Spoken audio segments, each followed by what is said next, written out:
Propósito. Hoje estamos recebendo aqui o professor doutor Idalino, um grande amigo. Ele é mestre em psicanálise clínica, doutor em psicologia e especialista em psicologia transpessoal e terapeuta de regressão. Doutor Idalino, seja bem-vindo. Maior prazer. Deu certo, a gente já marcou várias vezes, pela agenda do professor, precisou a gente desmarcar, mas a gente entende perfeitamente. É um profissional muito querido e requisitado. E hoje vai estar batendo um papo com a gente aqui sobre essa questão aí dos problemas que a gente enfrenta no dia a dia da nossa vida e como é que a gente pode estar se libertando, né, professor? Porque são tantos fantasmas, tantos dragões que a gente tem e que ele vai estar passando aqui algumas dicas, né, e algumas orientações para quem está nos assistindo e quem tiver interesse também em passar pelo processo, fazer os cursos, né, e ser atendido pelo doutor Idalino, se tiver agenda, né, doutor? Sim, tem. Bom, professor, me diga uma coisa, quanto tempo já a psicologia na sua vida, quantos anos de atuação e como é que a psicologia entrou na sua vida? Poxa, em primeiro lugar, boa tarde, Tadeu e todo o público que nos assiste. Eu agradeço o convite. Respondendo à pergunta, eu diria o seguinte, eu tenho 70 anos de idade, quase 50 de profissão, e até aos 20 ou 21 anos mais ou menos, eu era teólogo. Eu estava em seminário e eu não quis me ordenar e resolvi então abandonar. No que eu abandonei, eu comecei a trabalhar, nessa época eu morava em São Paulo, eu comecei a trabalhar com a hipnose, né? E com a hipnose eu fui me identificando, eu achei tão gostoso e aí entrei na área da psicologia. Foi uma vocação, teve uma referência na sua vida, alguém que inspirou? Como é que foi a escolha da graduação em psicologia? Pois é, a escolha a partir do princípio que eu fui me identificando com o que eu estava fazendo, eu digo, esse é o caminho. Tudo começou pela hipnose, então, pela hipnoterapia. Começou com a teologia. Sim. Que aí eu comecei a perceber a psicologia dentro da teologia. E quando eu me retirei da teologia, eu comecei a trabalhar com hipnose, trabalhando com o ser humano. Sim. Mas eu digo, não, eu posso fazer muito mais do que isso. E aí eu fui partir para a psicologia. Interessante, a teologia com a hipnose. Como é que casou isso? Como é que você conseguiu enxergar? Como é que o senhor conseguiu enxergar isso? Essa relação, como é que se deu isso? Olha só, durante teólogo, existiam alguns freis que trabalhavam com hipnose e faziam demonstrações. Aquilo me chamava a atenção. Tá certo? Eu digo, puxa vida, nós seres humanos temos um potencial muito grande que nós não exploramos. E aí eu comecei a me interessar por esse potencial que o próprio nosso inconsciente externava. Eu digo, puxa, esse é o caminho. E aí eu não quis saber, meti as caras. Então, apesar da hipnose estar em evidência hoje, quer dizer, naquela época, né, já se tinha hipnose, você trabalhava com hipnose? Sim. Lá em São Paulo era muito comum esse trabalho. Ah, então tudo isso aconteceu em São Paulo? Em São Paulo, eu morava lá. Né? Eu achei interessante que quando eu trabalhava com a hipnoterapia e em alguns momentos fazíamos a regressão de memória, né? E aí eu descobria o seguinte, o elemento me trazia, enquanto estado alterado de consciência, me trazia conteúdos que não faziam parte do script dele. Sim. E aí eu ficava impressionado com isso. E depois eu conversava com os colegas que já tinham experiência em hipnose. Ele dizia, rapaz, isso é vidas passadas. Eu digo, mas eu não acredito em vidas passadas. Sabe, aquele conflito, sim. Porque quem vem da teologia não acredita, né? Eu digo, isso não existe. Mas eu cheguei a um ponto, eu briguei 4 anos com essa situação. Mas eu vendo que tinha resultados positivos. Eu digo, olha, independente de eu acreditar ou não acreditar, está funcionando, então deixa para lá, faz de conta que é. E aí eu fui entrando. Né? Interessante. E assim, tem uma pergunta que é muito recorrente, inclusive no nosso canal do YouTube, professor, que é assim, vidas passadas têm alguma relação com o espiritismo? Regressão, vidas passadas. Boa colocação. As pessoas confundem muito, né? Diríamos o seguinte, que o ser humano, ele não é essa matéria que está aqui, né?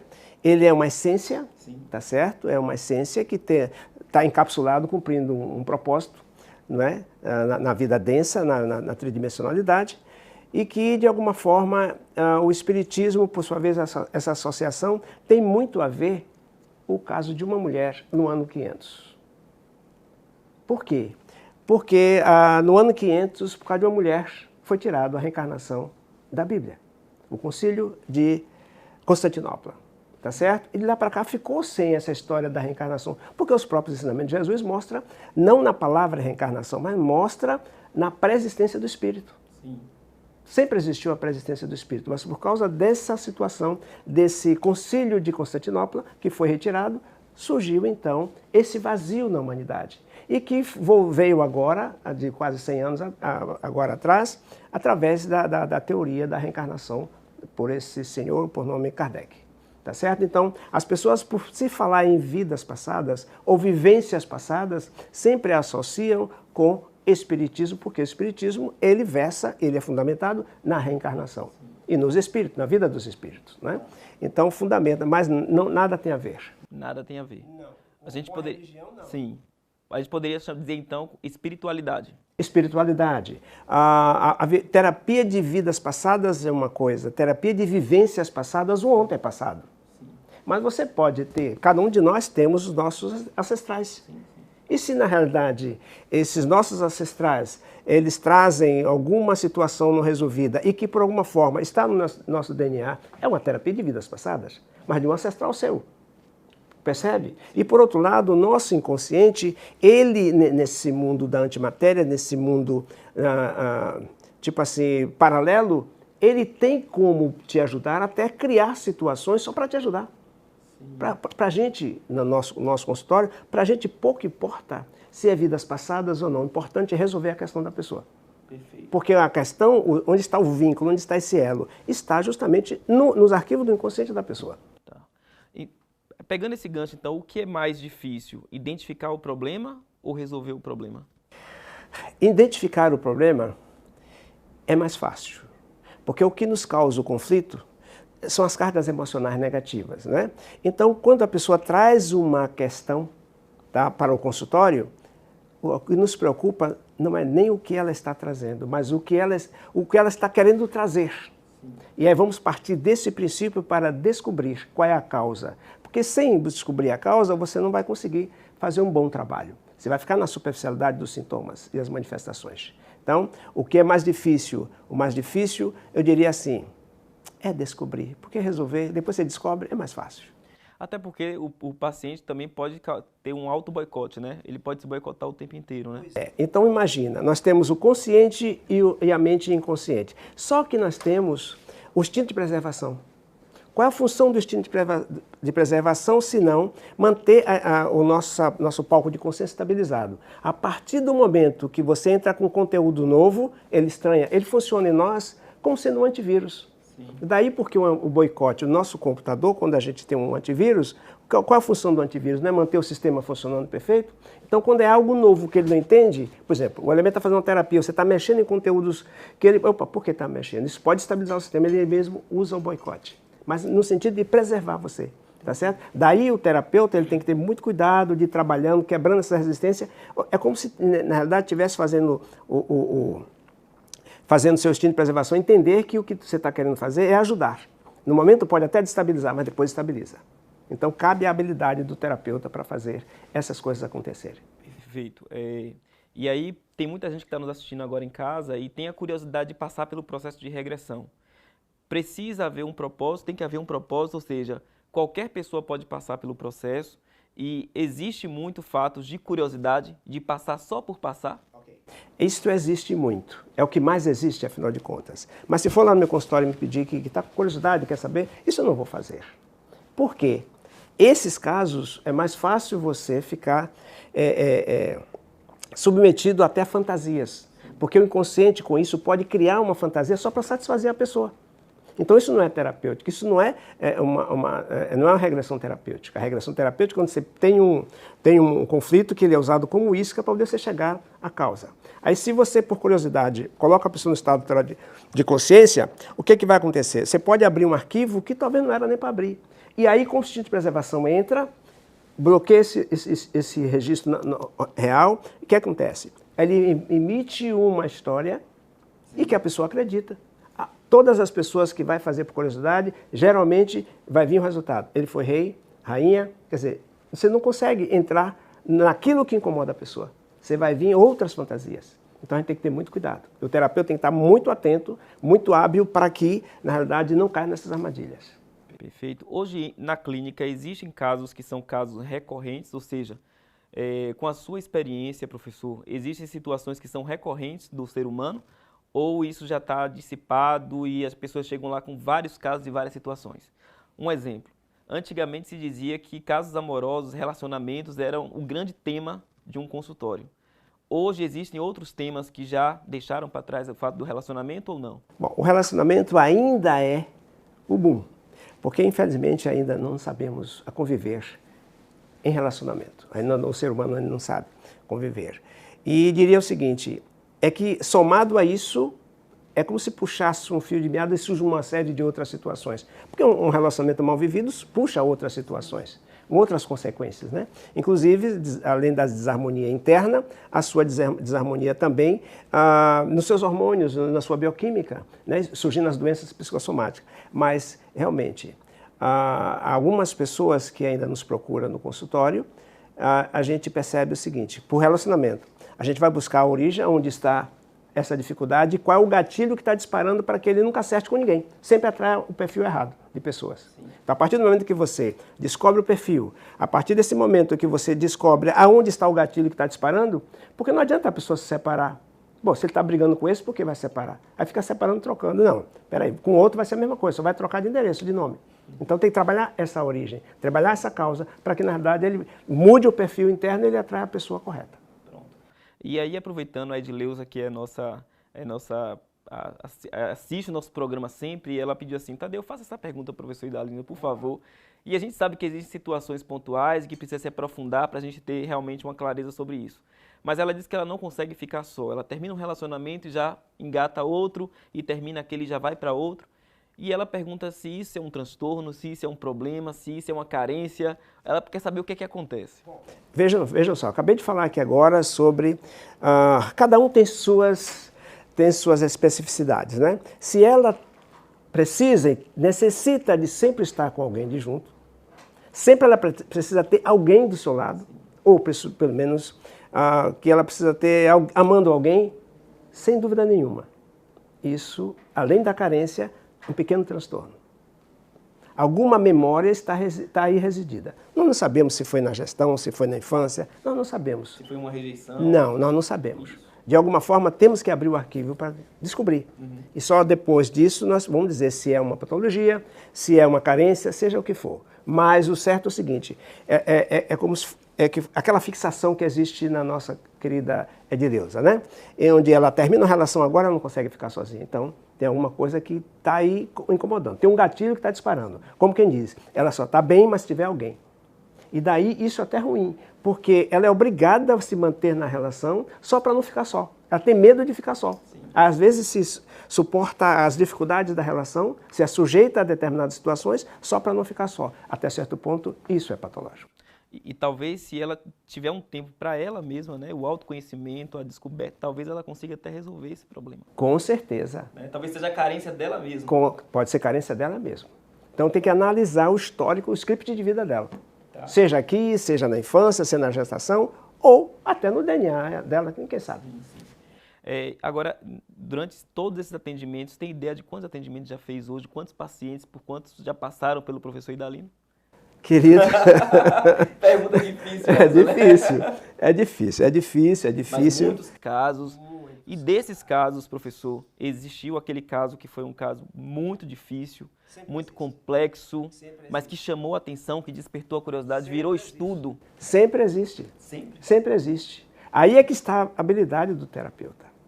Quanto mais de um caso difícil, estimula a gente a pesquisar, a ver que não é nada padrão.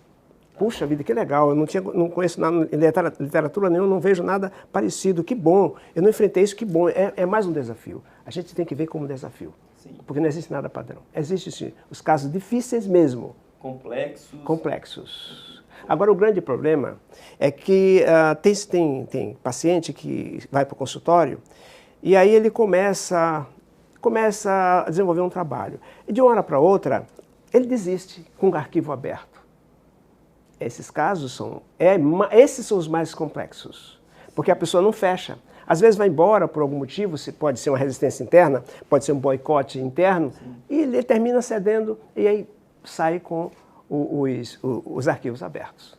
E aí, fazendo analogia, é como se a gente tivesse mexido na ferida e deixado ela sangrando. Exatamente. Aí a pessoa não volta. Não volta. É comum, então, os pacientes irem a primeira vez e não voltarem? Isso é comum? Não. Não é comum. Não é comum. Não. Geralmente é quando você já está andando, tipo 4, 5, 6 sessões, que estão começando a ver resultados, aí eles acham que estão bom. Tem casos, é muito comum isso. Ah, já estou bom, pronto. Não sabendo que apenas está sendo trabalhado uma parcela. Sim. Tem coisa mais profunda, vai embora. Só que o que acontece? Lá na frente, aflora de novo. Mas só que aflora de forma distorcida, vai para um outro canal. Manifesta outra situação. Agora, qual é a fonte que o professor Idalino bebe? Que pesquisador, que estudioso da psicologia que o senhor se identifica mais e trabalha isso no dia a dia, na sua vida profissional? Bom, muito interessante essa pergunta. Olha só, se for verificar, nós temos Jung, um trabalho excelente do Jung. O Freud é a minha base. O Freud é a minha base. Da psicologia transpessoal, nós temos um monte deles aí, tá?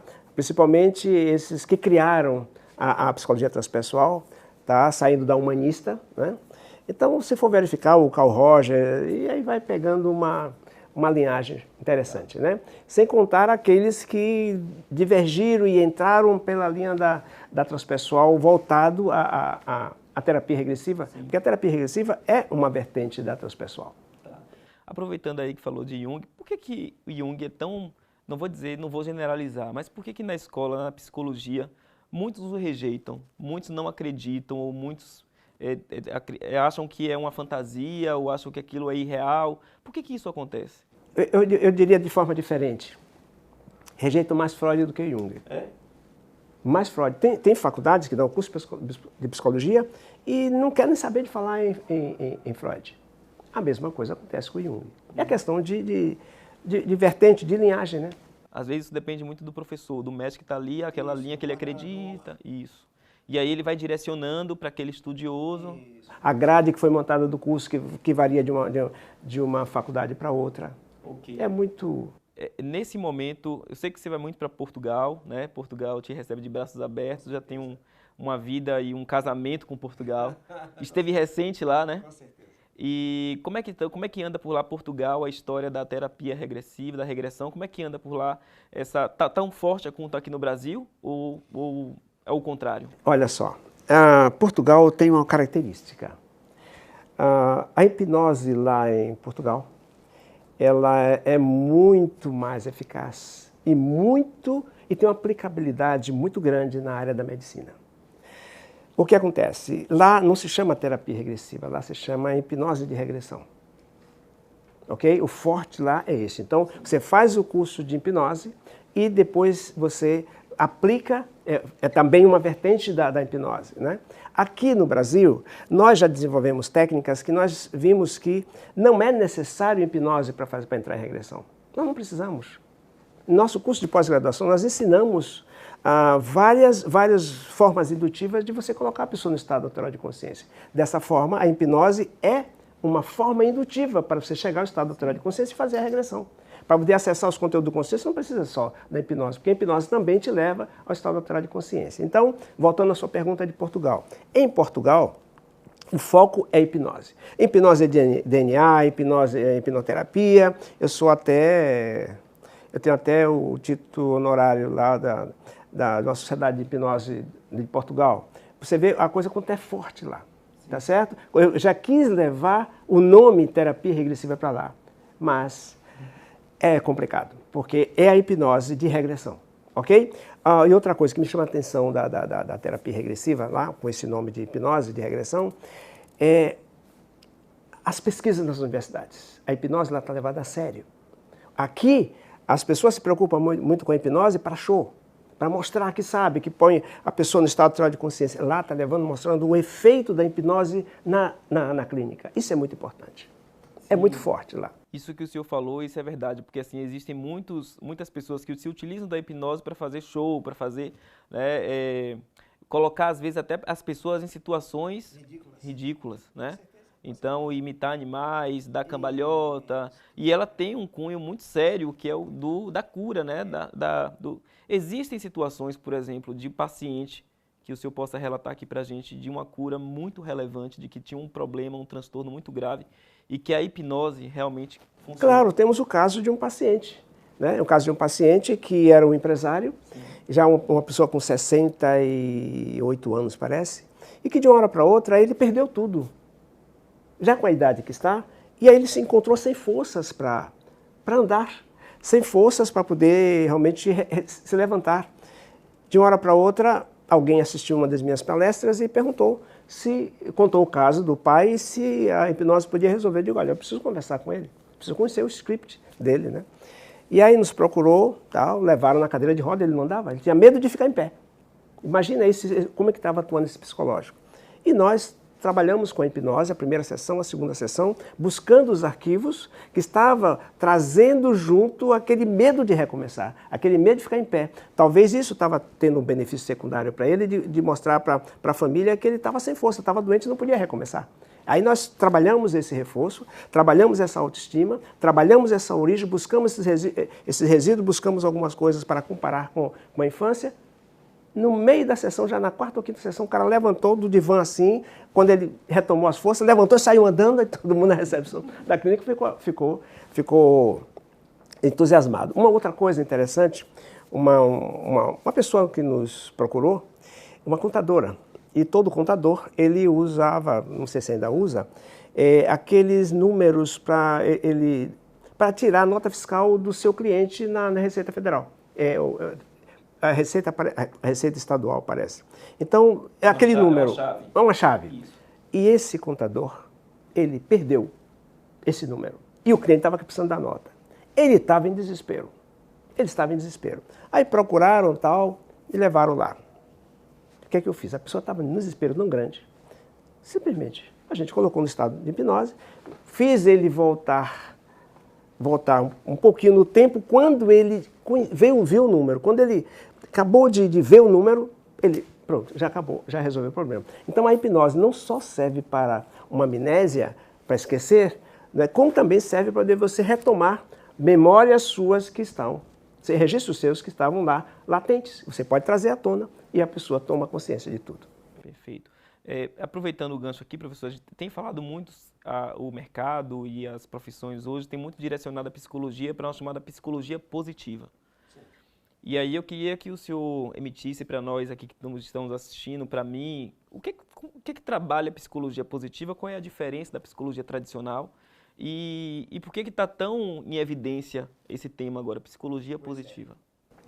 Eu tentei trazer para cá, porque tem um viés muito forte da psicologia positiva, né? Eu tentei trazer para o Brasil, inclusive trouxe o Dr. Mário Simões, que ele é um dos responsáveis da Universidade de Lisboa, né? E a doutora Marbrízia. Então nós trouxemos aqui para uma palestra aqui na UFBA, eles vieram de Portugal, que eles tiveram um congresso aqui no Sul, e depois nós trouxemos aqui para fazer umas palestras. Bom, o que me chama muito a atenção é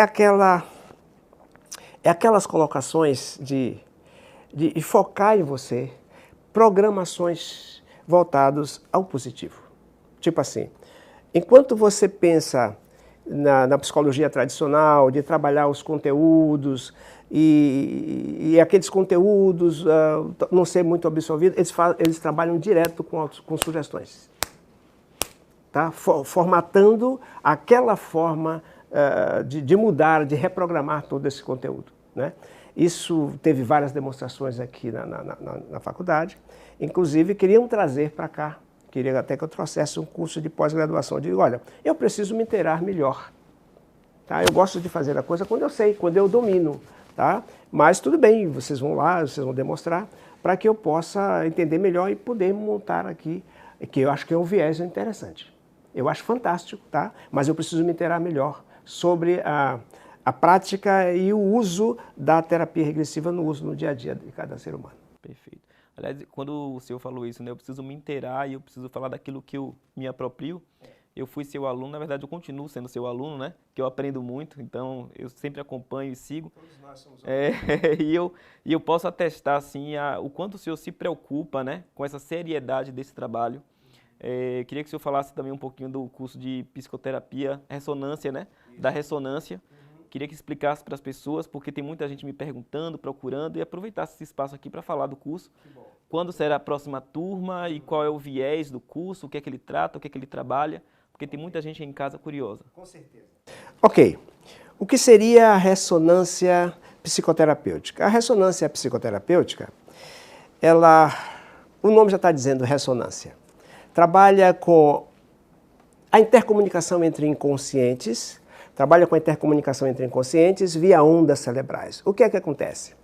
É uma forma de fazer regressão indiretamente, através do inconsciente de outra pessoa.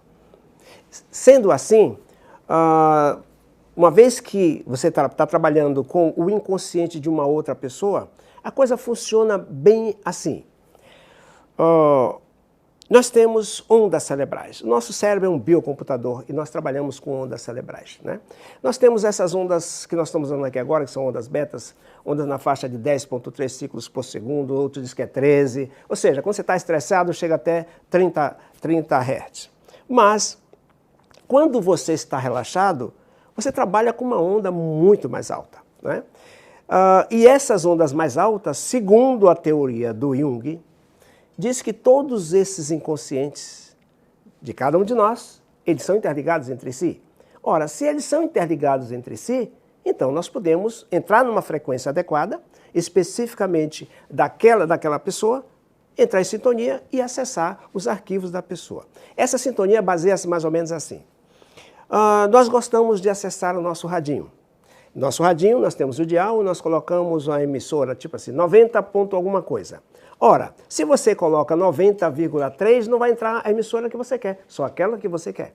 Então, é só acessar a emissora correta. Outra coisa, o locutor, quando você acessa a emissora, o locutor começa a falar dentro do rádio. Mas será que ele está dentro do rádio? Não. A voz dele está chegando aqui através de ondas de rádio. Assim como o rádio tem a onda AM e FM, as nossas ondas cerebrais são muito mais potentes, porque a de rádio é restrita, mas as ondas cerebrais, elas são infinitas, são ilimitadas. A pessoa pode estar aqui, a pessoa pode estar no Japão, como eu tenho clientes no Japão. Eu conheço no Japão, na Europa, tá? Onde eu estou trabalhando com essa ressonância. Já que todos os inconscientes são interligados, então não importa a distância. Tá? É só fazer a sintonização e através de outra pessoa, tá? Naquela frequência, a gente consegue a colocação. Só que tem um detalhe, a pessoa que está trabalhando conosco, que é o coterapeuta, eu vou hipnotizar ele. Isso quer dizer, vou tirar ele das ondas betas, vou colocar numa onda muito mais alta e a partir desse instante, tá certo? Eu vou tentar sintonizar, tá, com o inconsciente da outra pessoa. Só que o inconsciente da outra pessoa teria que autorizar, porque não se consegue fazer essa sintonização sem autorização do próprio inconsciente do outro. Que o inconsciente do outro, por sua vez, trabalha com o instinto de preservação. Então, qualquer invasão, automaticamente o outro rejeita. Então, eu preciso ter autorização do outro. E dessa forma, nós conseguimos acessar os registros. E quando acessamos os registros do inconsciente do paciente, automaticamente, daí em diante, segue uma regressão de vidas passadas, uma regressão de memória normal. É o processo normal. O mais importante é o acesso. O professor, e quem estiver interessado, como é que faz? Como é que encontra o professor Idalino nas redes sociais? Telefone para contato? Aproveita aí esse espaço e deixa aí, porque tem muita gente interessada. Gratidão. Se você acessar o site www.idalinoalmeida.com.br, lá no site você vai encontrar o link, vai encontrar a logomarca do site da ressonância. E lá também nós temos o telefone. Você pode, o telefone fixo 41010918, né? Mas o site eu acho que você encontra tudo. Já resolve tudo. Já resolve, lá tem tudo, ok? Pronto. Professor, eu ficaria aqui o programa inteiro.